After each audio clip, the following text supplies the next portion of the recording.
Hi, beautiful people. Today we're speaking to Kurtis Connor, the former Viner who's now a well-known comedian and YouTuber with nearly 4 million subscribers. Kurtis's views never dip below the millions, and in this interview, we discover he's reached over 500 million views. So today, the delightful and kind mayor of Kurtistown tells us how it feels to be so dang successful. Also, Kurtis is going on an American tour this summer, so swoop your tickets to see this master of comedy live. And now, on to the episode. Hi, Kurtis Connor. Welcome to the show. Thank you so much for being here. Of course, anytime. Thanks for having me on. Today, I know really the key word for the interview is going to be success, because I think an amazing gray area to explore is definitely success and the dichotomies that you might experience while having success, because you absolutely have a lived experience as a successful person, at least from what I can see on the outside, but we'll get into Right. Yeah. Oh man. Maybe this isn't a good idea after all. Turn back. I'm kidding.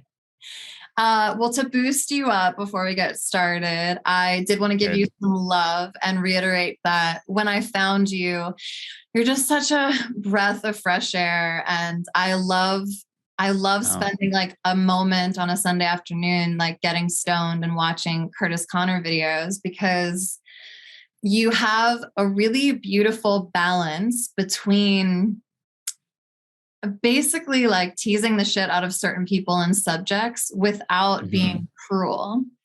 And I find it really fascinating.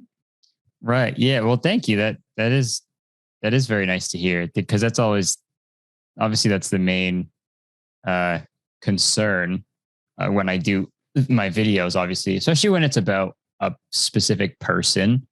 Like if I'm making a video about like a weird movie or like something like that, it's like I'm not really too worried. Obviously, people worked on the film, but it's like I don't know. It's a little more disconnected. But when it's an actual human, it's like I don't know. Even if they're like a terrible person, I still got to I don't want to be punching down at all. So it's like, yeah. So that is good to hear. So thanks.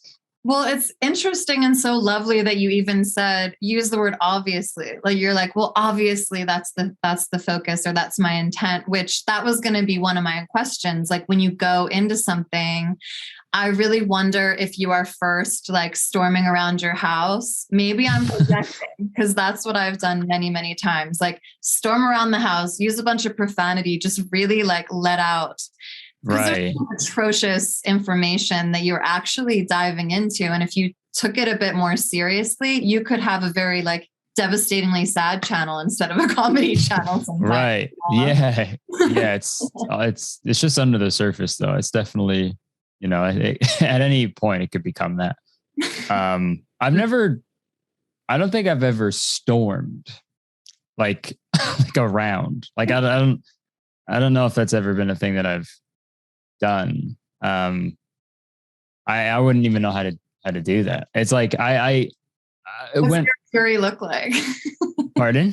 What does your fury look like? Yeah, I don't really know. On a bed or something. I think it's just I don't know, internalizing maybe, or just trying to just laugh about it, I guess. That's the only thing that would I don't know, sort of help that for me, is to maybe try to just be well, all right, and just try to be funny about it. But obviously it's hard sometimes, but and like you said, with the people I make videos about, the stuff that they say is obviously it's pretty angering, right? It's pretty bad things that people say on the internet sometimes. But I always it is easy to just be fuck this person, fuck, they're idiot, they're stupid, I'm so pissed off. But the first sort of way that my brain sort of receives it is just how absurd the things that people say are. Mm. So like, since it's already absurd, like it's not that much harder to like make it funny, because like absurdity is like inherently funny. So it's like, if they're already sort of there, like I don't really have to do that much. You should just have, I just have to like kind of repackage the things that they're saying in a not terrible way, basically, to be like, this is how funny and insane that the things that they're saying are. But yeah, if that makes sense. No, it does. I mean, it's really inspiring to hear because humor is such an alchemizing tool. Like when you do see something atrocious, the thought of, I really do immediately go to storming and just like fury and rage. And a lot of fear really is probably at the base of it. Like, what if this never gets better? What if these people win this, like, you know, whatever issue it is? Like, what if it gets worse? And right. Yeah, I guess I should say that like a lot of the times I think I have like the privilege to not be angry about it. You know what I mean? Because it's like not directly, not well, yeah, but no, that too. There's a lot. Also, the fact that I'm like a straight white guy, so like a lot of the times, the things like if someone's being like misogynistic or like homophobic or something, and I'm like making fun of them or calling them out, it's not like it's easy for me. Not easy, but it's like it's just more. It's not. I'm not the one that they're like discriminating against. So obviously, if I was, then obviously I'd go straight to like storming, right? Because if someone was like making videos about guys named Kurtis, right? I'd be like, okay, well, all right, fuck this guy, you know. So I obviously I should say that I'm privileged to like not be the one that's fucking being like discriminated against. So it's like I feel like it needs to be said. Basically, that plays a big part, but yeah, still. yeah, but you still are offering your voice like as a bit of solace to the people that are experiencing the horrors that you are illuminating through comedy. You know what, like it reminds me so much of really what George Carlin does. I would say George Carlin had a more oh wow. Well, I would have never compared that guy to me, but thanks. You could say that. Wait, why? Well, I just because he's like, you know, like one of the most successful and like, I don't know, like talented stand-up comedians ever. And I so to say that it's sure I wasn't offending you. Like that, not that guy. That oh no. He's like, you know, obviously he's not like the stand-up that I would watch all the time, but you know, obviously he's like an icon for sure. Well, I mean, the YouTube verse might consider you an icon as well. How many millions of views do you get? You must be in like hundreds of millions at this point. I don't know for like all the videos like combined. Yeah. I haven't really checked. Like 10 million. So that builds up fast. All I'm saying is that I've actually never checked. I kind of want to know right now. I want to know too. Where does it even say it? I feel like I should know this. You look in your analytics and then you look at the lifetime. Oh, okay. I looked recently because I was writing a resume and I was like, oh, nice. What's yours? Mine is a little over 500 million. Kurtiss. What a beautiful segue into success. That's crazy. Today. I never actually saw that number before. That's great. That's 500 million. That's 500 million. Yeah. Wow. Cool. And again, I'm just going to commend you because with that voice that you have and that you're using, your intentionality is based in love and pointing out the absurdity, which is the thing that really beautiful and talented comics do. It's what George Carlin did as well. So now that we know you have 500 million views. Yeah, what the heck? That's weird to say out loud. Damn. I'll send you an award in the mail.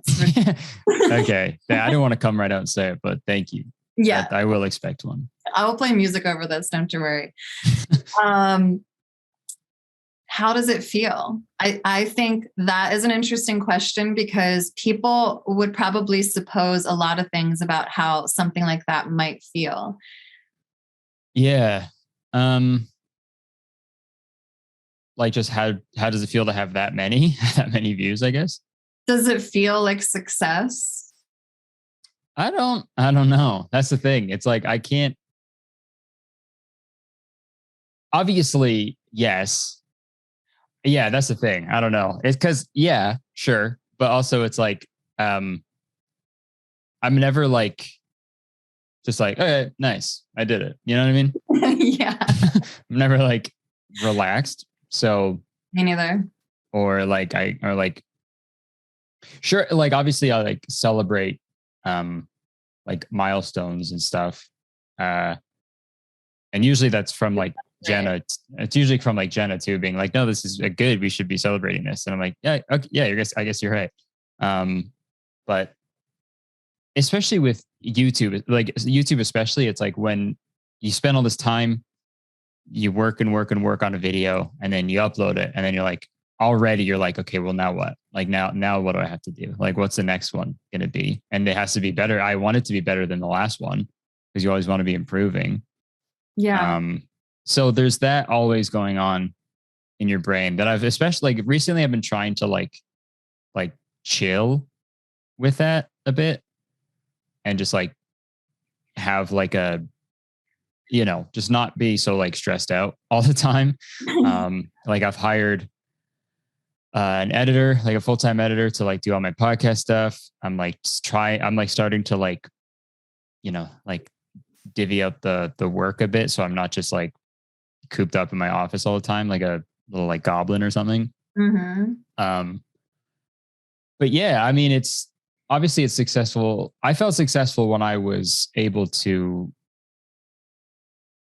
It's different. I mean, it's like I felt successful when I first like quit my job to do YouTube full time, but I also felt successful like even before that when I was like just if I had a video that I made while I was like, just doing my other job full time and it did okay. I was like, that felt successful. So it was like, that's why it's so interesting to like talk about it and think about like, because everyone is always working towards like, yeah, once I get 1 million subscribers, that's the goal that I want. And then I'll be, and it's smooth sailing from there. And it's like, and it's like literally, it's not true at all. Yeah. Cause then, yeah, it's just like, you have all the pressure that you put on yourself, pressure you put that like an audience puts on you, not like purposely, obviously, but people want, and like it's such a weird thing to complain to be like people keep tweeting me asking about where the new video is. It's like why would you be upset with that if people want to see what you're doing? But it's just like it's just more obviously.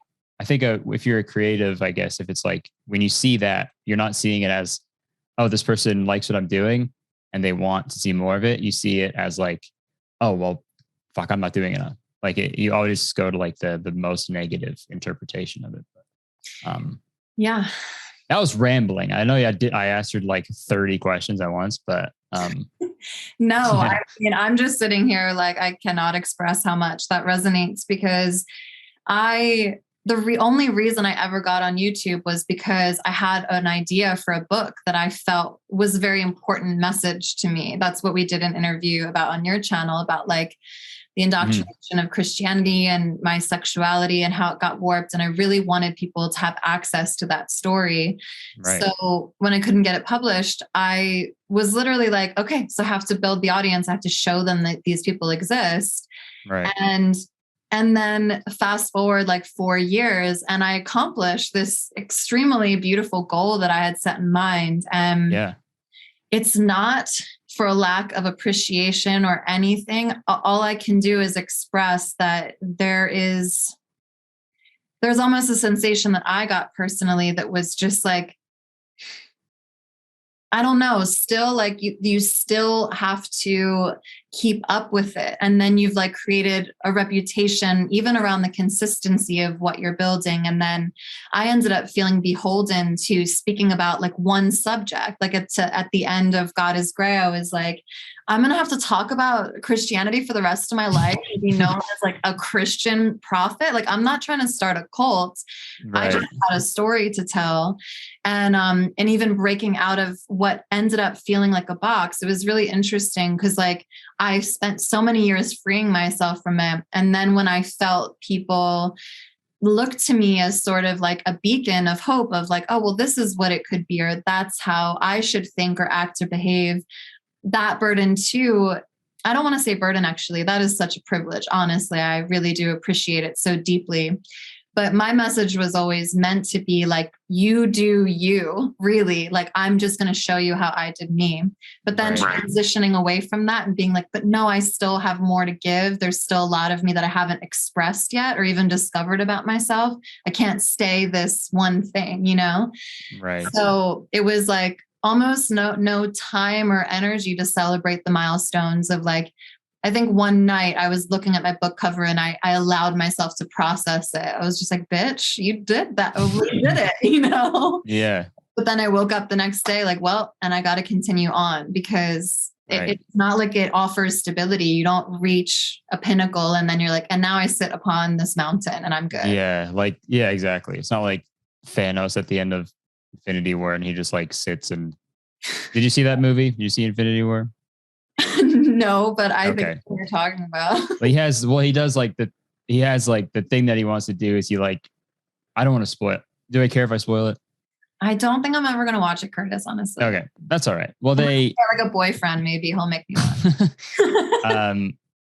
So I think he says like, now I can finally rest on a peaceful sunset or something. Like he does the thing that he wants to do. And then he just like sits and chills. And then, but it's not like that really. That sounds more like death or resignation or something. Right. That's the last option you have. You know what I mean? Yeah. Just sit down and do nothing after, which would honestly sounds pretty cool, but I could never. Do you have any moments where you felt like you made a major misstep or you disappointed either the people in your real life or the people in your audience? A blind spot, a moment of shame? No. I've never made a mistake. Just an angel.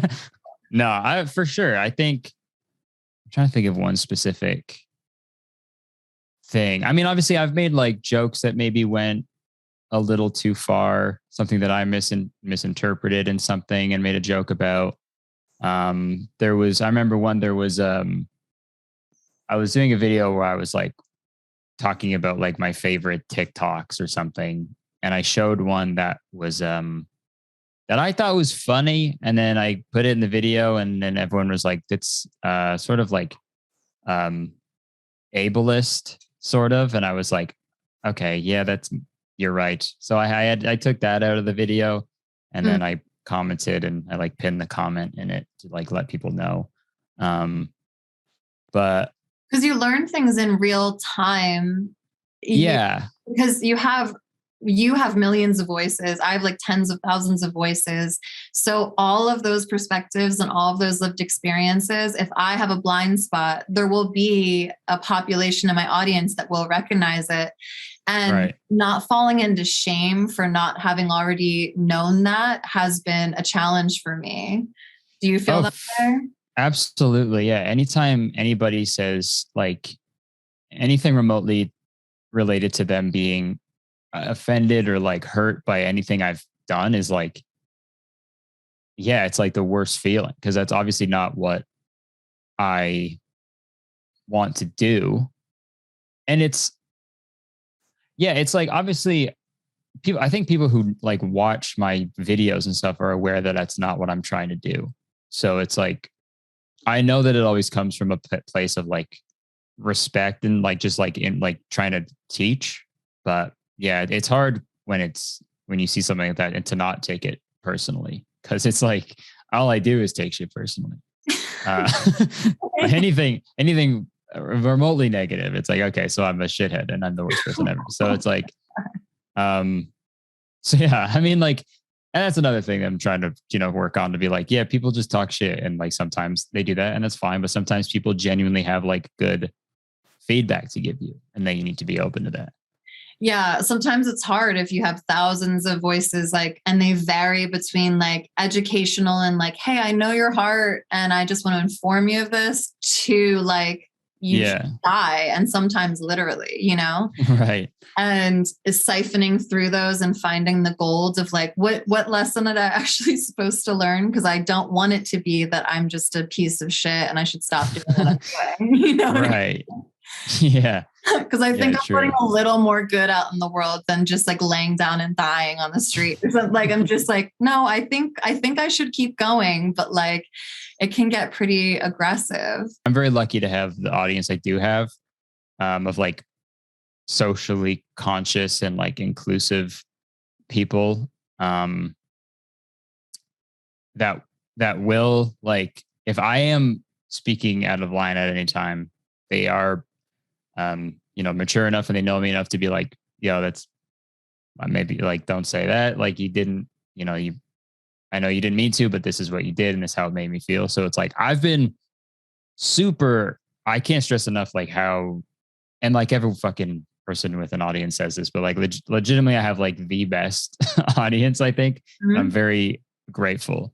Um, but yeah, it's a constant thing. I'm always learning. I'm always trying to, be better, and making sure I'm not, being a fucking, not making people feel like shit, because everywhere else they probably already feel that way. So it's, That's clearly not your intention.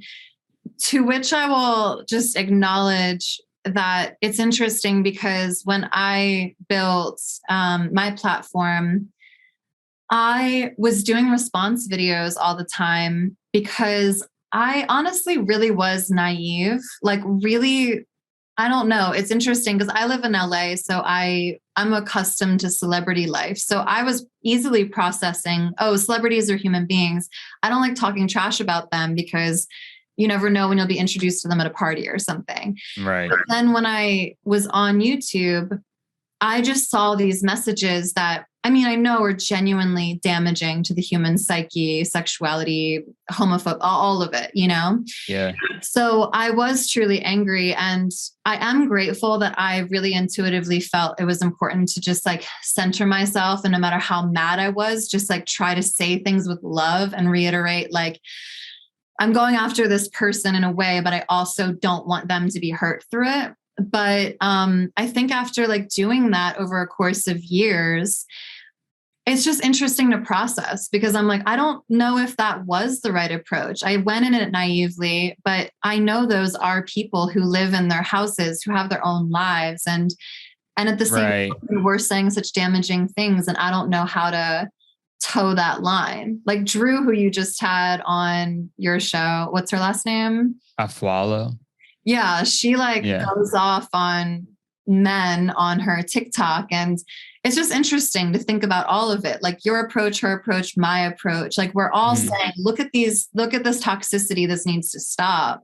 But sometimes I feel very conflicted with the way I went about it. Yeah, that's interesting to think about too. Because I feel like, especially in YouTube space, it's so easy to not, it's going to sound fucked up, but it's easy to forget that they are real people. Like, because it's just like, because you just see the video and you're like, well, that's, again, it's so absurd that you're like, this can't be a real fucking person. There's no way this is a real guy just like eating like a sandwich. Like he has breakfast every day. Like this is a real person. I resonate with that a lot too. It's like, I've had like sometimes where I'm like halfway through editing, I'm like, am I even fucking like, is it even worth it? You know, they're not going to change.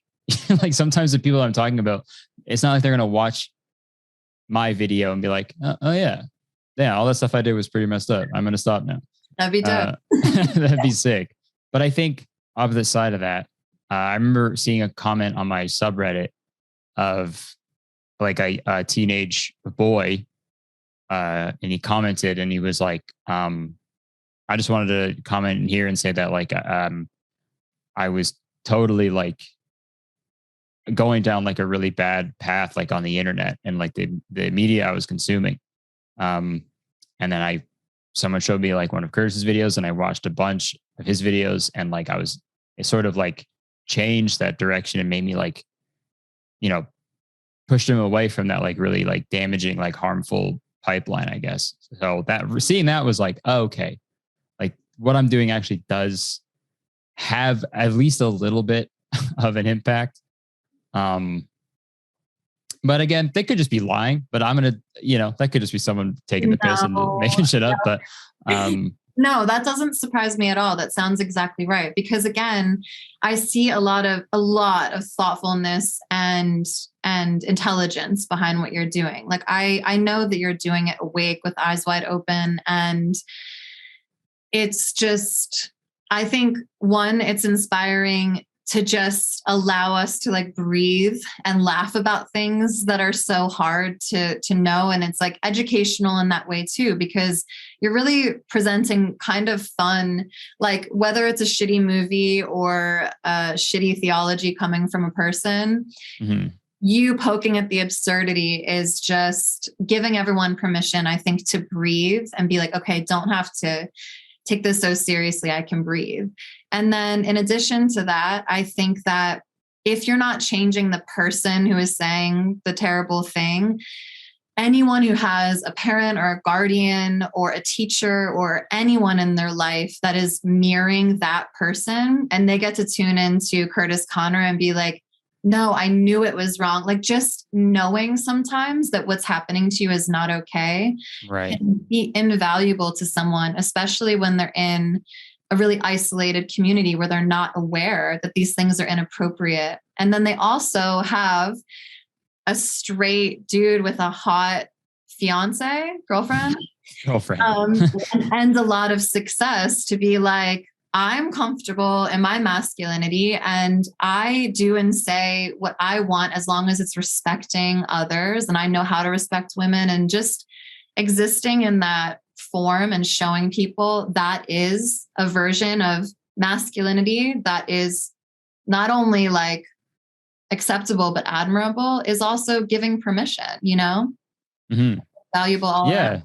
That's a nice way to look at it. Yeah. I mean, I get so hearing that is good, because I feel like I get so caught up in just the process of just making videos that I don't have time to just like think about all of that, like think about all of your social responsibility to save the world from misogyny.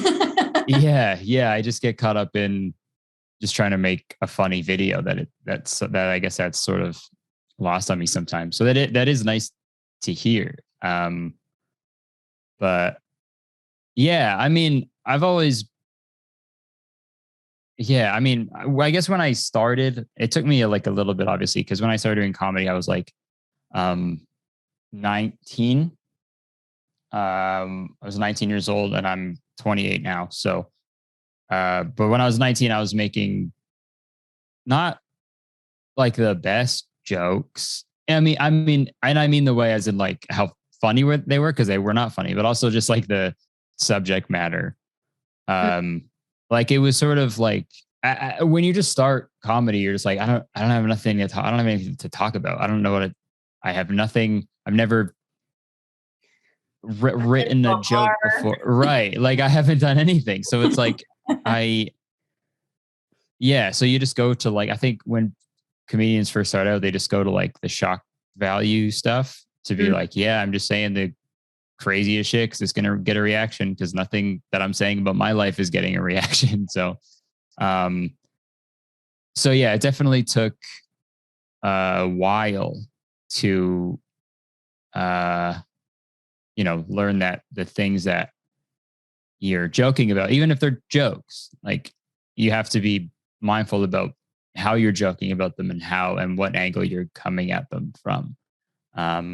Because, when you have someone like you, I'm a believer in that anything, you can write a joke about anything, but you just have to do it with respect and like with a little bit of like forethought. Like there can be smart jokes about like trans people, right? That is possible, but there's people who like Dave Chappelle who just come out and they're like, fuck these people, I don't get it. And it's like, what is that? Like, that's not even It's like, it's not new. It's not funny. It's just like, it's hack shit. It's just like, I don't even know what the point I was making, but yeah, well, I think reminded me of one of my favorite jokes. Well, oh no. You ready? Sure. It's Zach Galifianakis. Mm-hmm. And he's like, can I just ask you all, like, do you think it looks gay if I hold my finger like this while I'm sucking dick? Yeah, that's a great joke. And like, that just popped in my head because it's like, that's a gay joke. But I mean, is that right? I don't know. It's just like, I think it's smart and sweet and unique, and it's not demeaning to anyone, you know? Right. Yeah. It's just like a clever misdirection thing. Yeah. It's really funny. Yeah. Beautiful people. Today's partner has a product I use every dang day. It's A1 by Athletic Greens. I combine cashew butter, oat milk, frozen fruits, spinach, and 1 scoop of AG1 every morning, and the taste is heaven. With 1 scoop of AG1, you're absorbing 75 high-quality vitamins, minerals, whole food sourced superfoods, and probiotics. There are 0 GMOs, no nasty chemicals or artificial flavors, and less than 1 gram of sugar. And I know that eating healthy can be pricey and feel elitist, but AG1 costs less than $3 a day. Furthermore, and you know I love this, Athletic Greens is a climate neutral certified company. And for every purchase, AG donates to organizations that help get nutritious food to kids in need. In 2020, AG donated over 1.2 million meals to kids. So to make it easy, Athletic Greens is going to give you a free 1-year supply of immune-supporting vitamin D and 5 free travel packs with your first purchase. All you have to do is visit athleticgreens.com/godisgray, that's Grey. Again, that is athleticgreens.com/godisgray to take ownership over your health and support kids in need while doing it. And this episode is also sponsored by BetterHelp, because we all deserve to ask for and receive the help that we need. The human experience is not easy. I know so many people who have benefited from therapy, and let's be honest, reaching a personal goal of being healthy, mind, body, and soul is no easy feat. The therapists at BetterHelp can empower you to face anxiety, fear, insecurity, depression, relationship woes, trauma, you name it. If you're facing a dilemma, large or small, BetterHelp can help. If you're a bit wary of therapy, BetterHelp is an excellent option because you can customize the experience to you. You can choose between text if you don't want to be seen, phone, or video calls, and the therapists are matched to your personal needs. BetterHelp is more affordable than in-person therapy, and you'll be matched with your therapist in under 48 hours. Join the millions of people who are seeing what online therapy is all about. And as a special offer to In the Gray listeners, you can get 10% off your first month of professional therapy at betterhelp.com/godisgray. That's betterhelp.com/godisgray. Thank you again to BetterHelp for sponsoring this podcast episode. Well, before we part ways, I'd love to ask you, did you have a concept in your young mind of what success would be? Because oh, wow, the whole idea of like inner child and everything, I feel like the older I get and the more I allow myself to pursue the things that I genuinely love, it reminds me of what I was doing as a kid. And the more I lean into that, the more I'm like, oh, I was doing this shit when I was 8. Like, this is crazy. It's all coming back again. And I will say that makes me feel successful. Like, if I am excited to sit down at my computer, because I'm like, yeah, I'm going to do this fun interview. Like, that is where I find joy. And I'm like, oh, I'm in a moment of success because I'm present and I'm joyful and I feel like I'm back to my roots of what I wanted. So do you remember what that was for you? That's a really good question. Yeah, well, when I was a kid, I thought I had no idea what I was going to do when I was older. I ran through a bunch of things that when I was a kid. Like at first I wanted to be like a archaeologist because I thought like, I thought like, and that's such like a kid job to want. Cause that's not even like, I don't even know if that's a job. Like, I think you just dig, you can just be that. Like you could just dig in the dirt for shit. Like you could just go looking for crap. So Indiana Jones boy fantasy. yeah, exactly. I wanted to be an archaeologist. And then after that, I wanted to be a weatherman because I was really fascinated with the weather. So I want to be a weatherman. Like, I love that. I just thought it was so cool. And then my mom was like, well, you have to be like on TV and in front of a lot of people. And then I was like, okay, never mind. I'll just be a meteorologist because I hate like people looking at me. Which is weird to think about now because it's all I do. But why did you hate that? Did you just feel I was just like a super shy kid. I hated talking to people. I hated people looking at me. I hated doing like public speaking, like any presentations. I hated, like, honestly, when I was a kid, when I thought just like having a house and like a car was like, that's it. Like you did it. Like I was a successful person. I feel that in LA if I could get a house. Right. Yeah, exactly. But it wasn't until like high school where it was like when I was in drama class every year. I just took drama because like my friend took it because he was like, it'll be easy. It'll be an easy course. So you just fuck around. So we just like went, me and my friend, Min, shout out Min Kwan. I don't know if maybe he's listening. I don't know. But no, we took drama class together as like a joke, but like we both ended up like really loving it. And like we'd always do like these improv scenes together. And then I took like a media studies class in high school and we're able to like make our own videos. Like that was the final project. And like have just like making funny stuff with all my friends was like the most fun I've ever had in my life. Mm. I don't think I really realized it at the time, but like that was like the most fulfilling thing. And it was like so fun just to like try to make something as funny and stupid as we could. But yeah, so I think that is like basically what I'm doing now. So it makes sense if I'm like making a video, if I'm like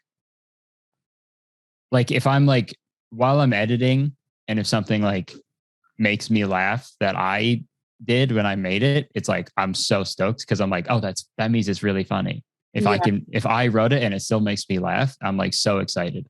Especially when I'm editing like any sort of like sketch that I wrote as like a cutaway for like that I get to use like my green screen and like make some like super stupid shit. It's like so much fun. You put in so much work. Every video is like crazy. Thanks. Yeah. I mean, thanks. I'm glad that you noticed because it is. Yeah, it's a. Oh, I know. I barely like was able to sustain a life before I got an editor because it's excruciating. It's hours and hours, and I don't even do anything fancy with mine. Right. Yeah. It's definitely a lot. I mean, I've got it kind of down to like a good routine now that it's, I could do it in like 4 or 5 passes, but still it's a lot. Yeah. And which is why I said earlier, I'm like trying to get people to like help with the more tedious stuff so I can just focus on the fun parts. Mm-hmm. But yeah, it's whenever I'm making videos or honestly performing too on stage. That's what got me into that's what got me into comedy pretty much. I was going to say, like, success must be that moment where you have the mic and a joke just hits. And oh yeah. Yeah, I had that last night. I did a show in Toronto. We did like a small show just to get ready for tour, just to run through some stuff. And I had like a new bit that I wrote like weeks ago, but I was like, I don't know if it's even that funny. But then I did it last night for the first time, and it was like one of the best ones of the night. So I was like, okay, cool. So like that was, you can't really beat that as a comedian. Just like to have something that you think isn't going to work, and you don't even like write anything down, and you just like try it, and it works out. It's like, yeah, there's nothing better than it. So it's anytime that I feel like the time that I was like when in high school, making funny stuff with my friends and just like, goofing around. It's like, that's what makes me the happiest. So, yeah.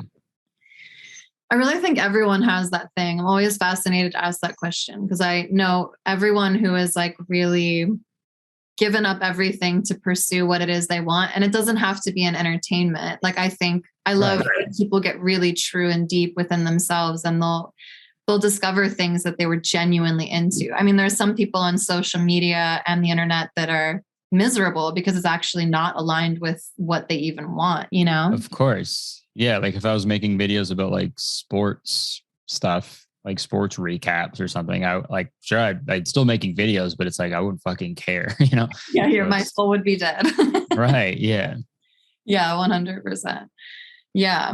Do you, I guess, some final questions, like, do you have an idea of what success really could be? Or is that even a valuable term when you like come down to it? Like, what do you really, right. what would you really be proud of your life to look like, you know? Yeah.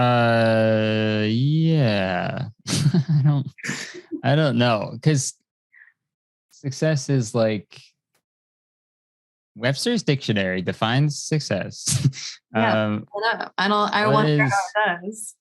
the accomplishment of an aim or purpose? Okay. Yeah. And that's it. I wanted it to be richer. Yeah. Oh. That's there's like the broad term of like if you're successful, like in terms of like work, like in terms of your like output, like your creative output or something, like in the industry that you're in, that's a super gray area because it's like, I don't know, who's a good example? Like Michael Cera, right? Uh-huh. He's not like in a bunch of movies all the time, right? And he's not in all the blockbuster films, but like he's a successful actor. He's like a beloved, successful, really talented actor. So it's like not like there's so much even if you're like someone's never heard of you, you can like still be really successful in like your area, right? There's Well, yeah, success and fame don't have to be synonymous, but I think some people either achieve fame or like financial success and will often find a lot of dissatisfaction in it because it doesn't actually like change a lot of your internal feelings. Like how many times I've looked around and been like, I prayed my ass off for this 4 years ago and now I'm here and I'm depressed all day. And like, how does that even happen? You know? right. Yeah. Yeah. True. I mean, I guess you really have to do some deep thinking about what it is you actually want, which is hard because who knows? You know, you may think you want something, then you get it, and you're like, oh, yeah, never mind. But if you, I think you just have to like boil it down, I guess, because like obviously if you're in it for the money alone, obviously money is like objectively makes life easier to have it. Yeah, I want it. Yeah, like it's a thing that people want, obviously, because it makes life easier. And So people also have this like false belief that like the Logan brothers and everyone else are just raking in millions. Like whenever I do have like a hateful comment when people are just like, oh, you're just sitting at home and raking in money and just like YouTube. No. Right. Yeah. Yeah, exactly. Especially when you're just like getting going. It's a long fucking process. Like even when I was on Vine and I had like a following on there, I was still working at Starbucks. So like it was so fucking weird. Like people walking in and recognizing me being like, what are you doing here?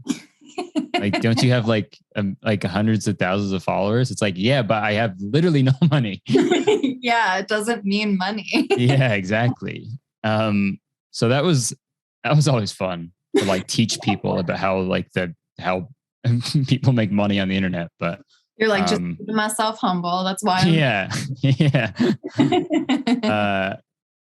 Yeah. I mean, I think it's if you're able to do what you love every day, no matter what that is, and you're able to like do it without any limitations on it. And it also, if it isn't like hurting anyone, obviously, Good. Yeah, sure. Obviously, Ideally. then I think that's successful inherently because you're doing it. You're doing the thing. You're achieving the thing that you want to do. Trying to set goals, but like not, I don't know. Like I was never like, I need to get to this amount. I need to get to this amount of followers to be like good. Like I was like, I think at the like core of what I was doing and what I still do, it's like, what is something that can be really funny for people to like, watch and laugh at. And obviously not every video is going to be a fucking banger. Fucking, I disagree. Every Kurtis Conner video is a banger. Well, thank you. But I have the analytics on mine that I look at all the fucking time. Whenever I upload a video, and if it's not doing well, I'm like, okay, well, shit. And I'm trying to be okay with that. But no, so I was thinking about you one day because we're friends, I guess, or something. You always come up and suggested, and nice. I posted a video, and it took 6-month hiatus. There's like a bunch of different factors that shifted what I'm doing. And like, I think I had like 968 views, and I was like processing it. I was like, I used to get 300,000 or 400,000, and here we are. And then I saw yours, and it had like maybe 500,000 or something. And I was like, I wonder if Kurtis feels exactly the way I do because of what we're used to and what you get acclimated to, because if you have 0 followers and 900 people listen to what you say, which again is such an honor, I really try hard not to diminish the importance of that because it is supposed to be about impact over any numerical demographic, but it's psychologically will definitely mess with your head if you let it get in there. Yeah, absolutely. Like I uploaded a video today. And my video, it's number 8 out of 10. So of the 8, doing in the 8th place out of the last 10 videos. But it's got like, but it has like over 250,000 views. And I'm like, I remember before I was like bummed about that. So it's like weird to be like, I sort of have to like try to like watch myself do that to be like, what do you like, just fucking why are you bummed about 250,000 views in a couple of hours? Like, that's incredible. So it's like over a football stadium, more than that. Right. So yeah. So again, like, just, I don't know. That is success, I guess, is fucking being stressed out all the time and worrying. So I like you looked up the definition because it's interesting because I think the differentiation in my head is realizing that we make success and happiness synonymous. But when you looked up the real definition, it just meant the ability to achieve goals, in which case I am extremely successful, but I don't have the money to show for it or like the stability or that doesn't guarantee happiness by any far stretch of the imagination. For me, like as a spiritual person, I practice a lot of like presence and meditation and being in the moment because I do find the most joy is in conversation and in getting to share a story with someone. Like I love stories. So when I find that piece of joy and try to like keep my eyes open all day and recognize where that exists and just to be there, that helps. But that is a journey. That's not like where I innately go when I wake up in the morning. I have to work on not immediately going into a stress hole about how I'm not doing enough, Right. Yeah. Because it's so easy to get into that too. Mm-hmm. I guess it's nice to know that that's what success is in term, like according to like scholars. So like, even if you want to, like, even if you're like, I'm going to make breakfast today and then you go make it and you're successful. Cool. There you go. That's what success is. Cereal. And people should give themselves credit. We work so hard and you do deserve a day off. I'm so glad you have Jenna there to celebrate your milestones because they deserve to be celebrated. I personally, like on my final note, would just encourage everyone to recognize success is simply achieving your goals. And if you do one goal at a time and actually allow yourself to revel in the fact that you did it, especially if it's a really big goal and you achieve it, and like give yourself the ability to like enjoy the process. That's the hardest thing to do in the entire world. If for the love of God, you could enjoy a process and celebrate whatever success that brought, that would be the dream. And it doesn't matter what you're doing. You don't need fame, clout, numbers, Instagram likes, none of it. It's about like, to me, what's bringing you back to that childlike sense of joy, playing with your friends. What is that to you? Can you find that? And can you build your life around something like that? Bingo. Yeah. I mean, couldn't have said any better myself. There you go. There's some closing thoughts for sure. Any closing thoughts from you, Kurtis? And also promote your tour. Yeah, sure. That'll be my closing thought. Come see me on tour. I'm doing stand-up with my two best friends. It's going to be a lot of fun. We're going to a lot of cities in the US. It's my first ever headlining theater tour. So it's pretty exciting. Very nervous, but I'm also very excited. So I hope you come out to the shows because they'll be a lot of fun. And I think you'll laugh. You're going to be on those marquees. That's successful. Yeah, there you go. Yeah, exactly. Thank you to the successful Kurtis Connor. That's my full name. We love you all so much. Mwah. Thank you.